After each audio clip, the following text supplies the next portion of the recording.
आज हम बात करेंगे सांख्यिकी के बारे में। और सांख्यिकी गणित की वो शाखा है जिसमें हम आंकड़ों का प्रयोग एवं अध्ययन करते हैं।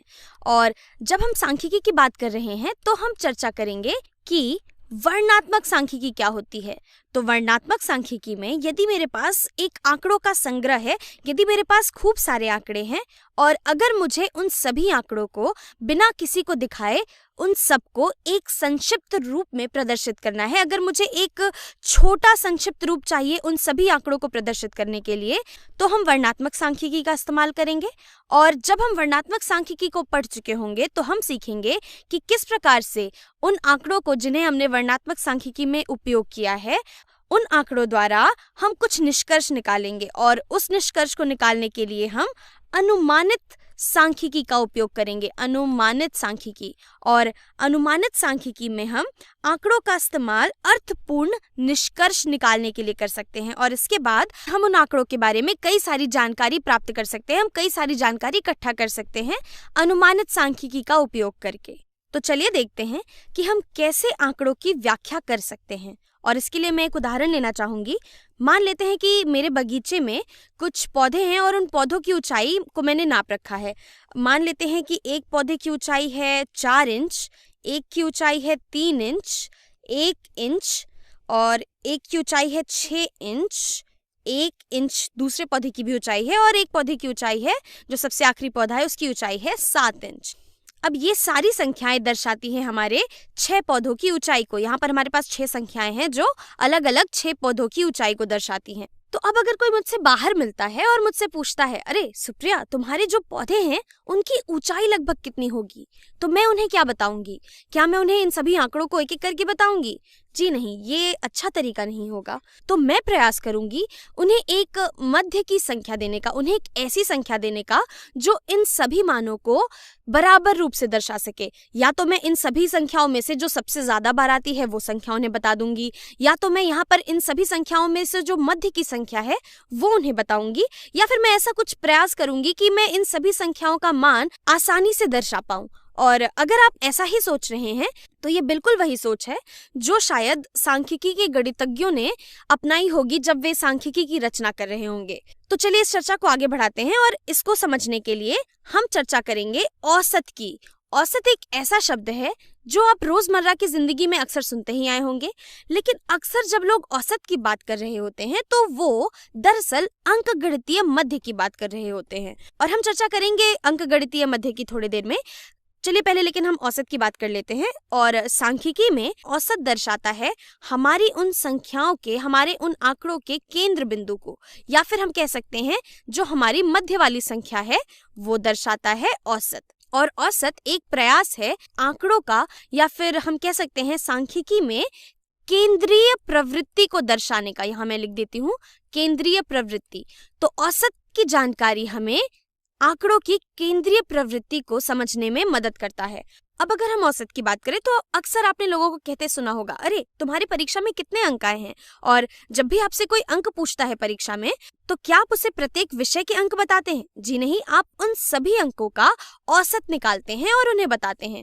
और वो औसत जो आप निकाल कर बताते हैं परीक्षा के अंकों की, उसे हम कहते हैं अंकगणितीय मध्य। यहाँ पे मैं इसे लिख लेती हूँ।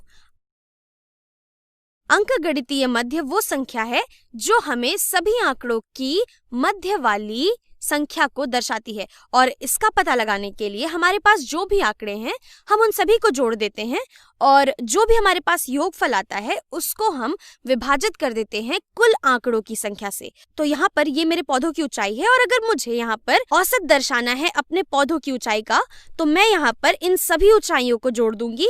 तो अगर हम इन सभी को जोड़ दें तो मेरे पास आएगा 4 धन 3 धन 1 धन 6 धन 1 धन 7 इंच। और यहाँ पर कुल कितनी संख्याएं हैं? 1 2 3 4 5 6। तो मैं इसे 6 से विभाजित कर दूंगी। तो अगर हम ऐसा करते हैं तो मुझे जो मिलेगा वो हमारी ऊंचाई के, वो हमारे पौधों की ऊंचाई के अंकगणितीय मध्य को दर्शाएगा, या हम कह सकते हैं कि वो हमारी औसत ऊंचाई होगी पौधों की। तो चलिए पता करते हैं हमारे पौधे की औसत ऊंचाई कितनी होगी, या फिर हमारे इन आंकड़ों का अंकगणितीय मध्य कितना है। ये बराबर होगा, चलिए इसे जोड़ लेते हैं। 4 धन 3 7, 7 1 8, 8 और 6 14, 14 1 15, 15 और 7 22। तो ये हो गया 22/6। तो ये बराबर होगा 6 तिरिक 18, 18 और 22, 4 बचा शेषफल और ये हो गया 6। और 4/6 को हम लिख सकते थे 3 सही 2/3 के बराबर। तो ये दर्शाता है हमारे अंकगणितीय मध्य को, या फिर हम कह सकते हैं कि हमारे पौधों की औसत ऊंचाई 3 सही 2/3 इंच के बराबर है। और ये इन सभी संख्याओं के मध्य संख्या को प्रदर्शित करता है। और अगर मैं चाहती तो मैं इसे एक दशमलव के रूप में भी लिख सकती थी। मैं इसको लिख सकती थी 3.6 और ये 6 के ऊपर मैं ये बिंदु डाल देती। ये दर्शाएगा कि ये 6 अनगिनत रूप से आगे बढ़ता ही जाता है, ये कभी भी अंत नहीं होता इसका प्रसार। तो यहाँ से हम कह सकते हैं कि अंकगणितीय मध्य एक बहुत ही अच्छा और बहुत ही सरल तरीका है जो मानवों ने इजाद किया है, जो हम सबने मिलकर बनाया है, जो दर्शाता है हमारे आंकड़ों के केंद्र बिंदु को। और ये बहुत ही प्यारा तरीका है जिससे हम किसी भी आंकड़े को एक संक्षिप्त रूप में प्रदर्शित कर सकते हैं। और यहाँ पर इस बात पे कोई प्रतिबंध नहीं है कि आप इस मध्य को किस प्रकार से दर्शाते हैं, ये मात्र एक तरीका है हमारी सहूलियत के लिए। तो ये सभी तरीके सामान्य रूप से मध्य को दर्शाते हैं और ऐसा कोई भी प्रचलन नहीं है, ऐसा किसी भी किताब में नहीं लिखा गया था कि हमें इनमें से कोई एक तरीका ही अपनाना है। तो यहाँ पर कोई प्रतिबंध नहीं है कि किस प्रकार से हम मध्य को निकालेंगे, जैसा कि वृत्त की परिधि निकालने पे होता है, क्योंकि उसका ज्ञान हमें ब्रह्मांड के ज्ञान से प्राप्त हुआ था। अक्सर जिन चीजों को हम पढ़ते थे वो गोल होती थी और ब्रह्मांड को पढ़ते पढ़ते हमें पता चला कि वृत्त और उसकी परिधि को हम किस प्रकार से निकाल सकते हैं। लेकिन यहाँ मध्य को निकालने का तरीका काफी आसान है। अब हम बात करेंगे एक और तरीके की जो हमारे आंकड़ों की केंद्रीय प्रवृत्ति को दर्शाएगा और उसे हम कहते हैं माध्यक। तो अब माध्यक क्या होता है? माध्यक का पता लगाने के लिए हम अपने आंकड़ों को एक क्रमबद्ध तरीके से लिख लेते हैं, या हम उसे अवरोही क्रम में लिख सकते थे या हम आरोही क्रम में, इस बात से फर्क नहीं पड़ता। तो कहने का मतलब ये है कि आप अपने आंकड़ों को एक क्रमित रूप में लिख लीजिए और जो उन आंकड़ों की जो मध्य संख्या होगी, जो मध्य मान होगा, वो हमारे माध्यक को दर्शाएगा। उदाहरण के लिए हम फिर से यहाँ पर अपनी इन संख्याओं को ले लेते हैं। तो यहाँ पर सबसे छोटी संख्या है 1, इसके बाद फिर आता है 1, फिर 3, फिर 4, फिर 6 और फिर 7। तो हमने यहाँ पर अपनी सारी संख्याओं को लिख लिया है। यहाँ पौधों की ऊंचाई को हमने छोटे से बड़े के रूप में लिख लिया है।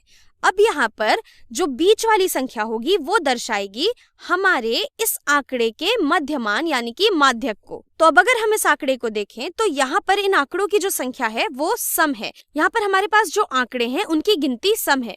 तो हम कह सकते हैं कि यहाँ पर दो संख्याएं हैं जो मध्य में आती हैं इस आंकड़े के। यहाँ पर 3 और 4 ये दोनों ही मध्य में आ रहे हैं इस आंकड़े के। तो अब हम क्या करेंगे? यहाँ तो हमारे पास दो मध्य संख्याएं होंगी, तो फिर अब माध्यक क्या होगा? तो ऐसी स्थिति में जब हमारे पास दो मध्य संख्याएं होती हैं तो उन दोनों संख्याओं के बीच का जो मान होता है वो हमें माध्यक दे देता है। जैसे 3 और 4 के ठीक बीच में आता है 3.5, तो हम कह सकते हैं कि इस आंकड़े में 3.5 माध्यक है। और ऐसी स्थिति में जब हमारे पास आंकड़ों की गिनती एक सम संख्या होती है तो जो हमारे दो बीच के मान होते हैं हम उनका अंकगणितीय मध्य निकाल लेते हैं और वो हमें उस आंकड़े का माध्यक दे देता है। खैर, ये तो बात हो गई हमारे सम संख्याओं के बारे में। अब अगर हमारे पास आंकड़ों की गिनती विषम होती तो हम क्या करते? तो चलिए मान लेते हैं हमारे पास दूसरे आंकड़े थे। यहाँ पे मैं इसको दर्शा रही हूँ कि मैंने अलग आंकड़े लिखे हैं इधर। अगर मेरे पास होता 0, 7, 50, 10,000 और मान लेते हैं कि मेरे पास होता 1 लाख, यहाँ पे 1 लाख, ठीक है। तो अब अगर हमें इनका माध्यक निकालना होता तो हम कैसे निकालते? और यहाँ हम कह सकते हैं कि हमने पहले से ही इन आंकड़ों को एक क्रमबद्ध तरीके में लिखा हुआ है। तो माध्यक जो होगा वो इन संख्याओं की सबसे बीच वाली संख्या होगी। अर्थात यहाँ पर 50 इन संख्याओं के बीच में आता है, तो 50 दर्शाएगा इन संख्याओं के माध्यक को। तो हम कह सकते हैं जब आंकड़ों की गिनती सम होती है तो मध्य की दोनों संख्याओं का अंकगणितीय मध्य हमें माध्यक दे देता है, और जब आंकड़ों की गिनती विषम होती है तो मध्य वाली संख्या हमें माध्यक दे देती है। तो मैं आशा करती हूँ आपको ये सब समझ आ रहा होगा। और इसके अलावा एक और तरीका होता है जिसका उपयोग हम बहुत ज़्यादा नहीं करते, लेकिन हाँ उसकी भी अपनी अलग ज़रूरत है और उसकी भी अलग अपनी एक अहमियत है, और वो तरीका है बहुलक का। बहुलक। और बहुलक क्या होता है? तो बहुलक निकालने के लिए हमारे आंकड़े में जो संख्या सबसे ज्यादा बार आती है, जिसकी बारंबारता सबसे ज्यादा होती है, वो उस संख्या का बहुलक दर्शाता है। तो हम यहाँ से अगर अपने इन पौधों की ऊंचाई को देखते तो हम कह सकते हैं कि यहाँ पर 1 2 बार आता है, जो कि इस आंकड़े में सबसे ज्यादा बार है। तो हम यहाँ से कह सकते हैं कि हमारा बहुलक 1 के बराबर है। तो यहाँ पर हमारे पास विभिन्न तरीके हैं केंद्रीय प्रवृत्ति को दर्शाने का, और इन सभी तरीकों की अपनी अलग अलग अहमियत है, और हम इन सभी तरीकों को अलग अलग स्थानों पर जरूरत के अनुसार उपयोग करते हैं। अंकगणितीय, मध्य हुआ या माध्यक या बहुलक, इन सभी का उपयोग अलग अलग तरीकों पे अलग अलग चीजों के लिए किया जाता है, और हम अगले वीडियो में देखेंगे कि किस प्रकार से हम इन चीजों का उपयोग करते हैं।